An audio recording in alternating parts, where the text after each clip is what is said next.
Aujourd'hui, de plus en plus d'entreprises bousculent les codes et développent un nouveau modèle qui allie plusieurs formes d'intelligence. Nous sommes allés sur place pour appréhender cette évolution. Si on veut pouvoir emmener les gens, les motiver, les inspirer, on a besoin d'un quotient intellectuel, notre capacité à processer, à gérer l'information. On a besoin de plus en plus également d'un quotient émotionnel, notre capacité à interagir, à pouvoir regarder un problème avec l'œil de l'autre, mais ça ne suffit pas. C'est une autre source d'information, une autre source de réflexion que j'utilise pour enrichir mon intelligence du mental. Bon, l'intelligence autre que la tête, qui est très connue, très mise en valeur, moi j'en vois deux. Il y a l'intelligence du corps et il y a l'intelligence du cœur. Il y a ce que je ressens là, ce que je ressens là. Quand on a appris à l'écouter, ça permet d'être plus intelligent. Ça peut expliquer des intuitions, justement ce petit supplément d'âme qui peut nous permettre aussi d'accomplir des grandes choses. L'intelligence intuitive naît d'un alignement de plusieurs intelligences, celle de la tête, du corps et du cœur.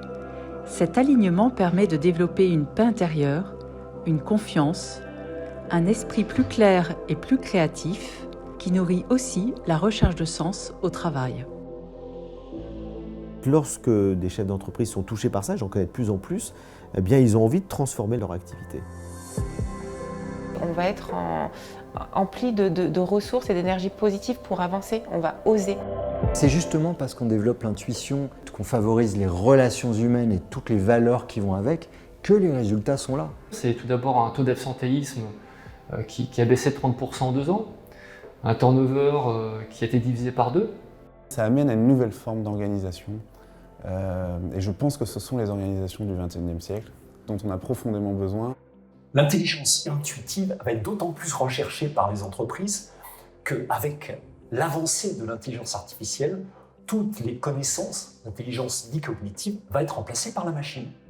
Et donc le monde de demain sera fait d'une vraie complémentarité entre ce que fait la machine, mieux que l'homme maintenant, et ce que seul peut faire l'homme, c'est cette fameuse intelligence intuitive. Comment appréhender ces nouvelles formes d'intelligence et comment les mettre en œuvre au sein d'un collectif ?